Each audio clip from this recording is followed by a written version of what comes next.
जय श्री कृष्ण। कार्तिक मास महात्म कथा अध्याय 8। जिसकी दया से सरस्वती भाव रही उपजाए, कार्तिक महात्म का कमल खिले। 8वां अध्याय। नारद जी बोले, अब मैं कार्तिक व्रत के उद्यापन का वर्णन करता हूँ, जो सब पापों का नाश करने वाला है।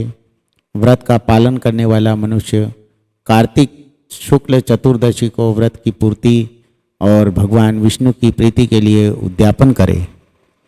तुलसी के ऊपर एक सुंदर मंडप बनवावे, उसे केले के खंभों से संयुक्त करके नाना प्रकार की धातुओं से उसकी विचित्र शोभा बढ़ावे।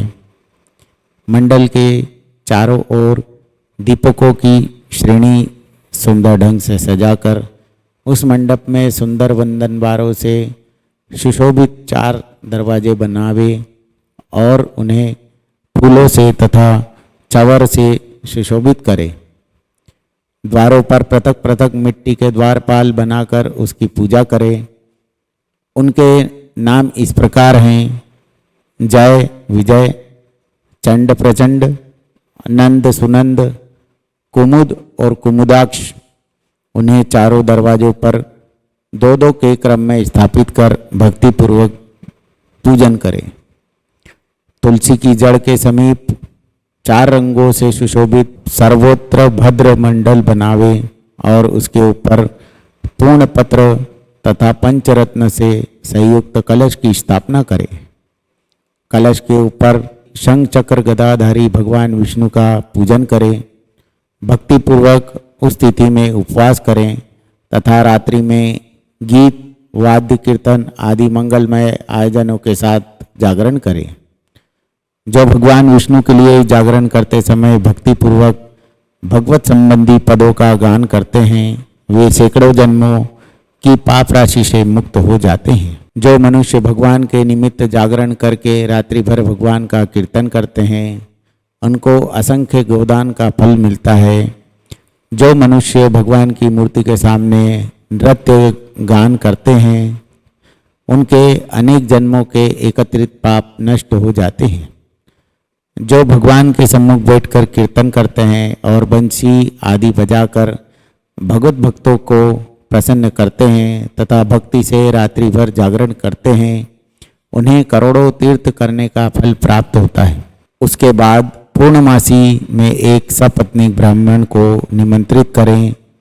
प्रातःकाल स्नान और देव पूजन करके वेदी पर अग्नि की स्थापना करें और भगवान की प्रीति के लिए तिल और खीर की आहुति दें। होम की शेष विधि पूरी करके भक्तिपूर्वक ब्राह्मणों का पूजन करें और उन्हें यथाशक्ति दक्षिणा दें। फिर उनसे इस प्रकार क्षमा प्रार्थना करें: आप सब लोगों की अनुकंपा से मुझ पर भगवान सदैव प्रसन्न रहे। इस व्रत को करने से मेरे 7 जन्म के किए हुए पाप नष्ट हो जाएं और मेरी संतान चिरजीवी होवे। इस पूजा के द्वारा मेरी सभी मनोकामनाएं पूर्ण हो। मेरी मृत्यु के पश्चात मुझे अतिशय दुर्लभ विष्णुलोक की प्राप्ति हो। पूजा की समस्त वस्तुओं के साथ गाय भी गुरु को दान में दें। उसके पश्चात घर वालों और मित्र के साथ स्वयं भोजन करें। भगवान द्वादशी तिथि को शयन से उठे, त्रयोदशी को देवताओं से मिले, चतुर्दशी को सबने उनका दर्शन एवं पूजन किया। इसलिए इस तिथि में भगवान की पूजा करनी चाहिए। गुरु की आज्ञा से भगवान विष्णु की स्वर्णमयी प्रतिमा का पूजन करें। इस पूर्णिमा को पुष्कर तीर्थ की यात्रा श्रेष्ठ मानी गई है। कार्तिक माह में इस विधि का पालन करना चाहिए। जो इस प्रकार कार्तिक व्रत का पालन करते हैं, वे धन्य और पूजनीय है। उन्हें उत्तम फल की प्राप्ति होती है। जो भगवान विष्णु की भक्ति में तत्पर हो, कार्तिक में व्रत का पालन करते हैं, उनके शरीर में स्थित सभी पाप तत्काल नष्ट हो जाते हैं। जो श्रद्धापूर्वक कार्तिक के उद्यापन का महत्व सुनता या सुनाता है, वह भगवान विष्णु का सायुज्य प्राप्त करता है। यह था कार्तिक मास महात्म कथा अध्याय 8। विषय वीडियो आपको पसंद आई हो तो चैनल को सब्सक्राइब करें, लाइक करें, शेयर करें। जय श्री कृष्ण।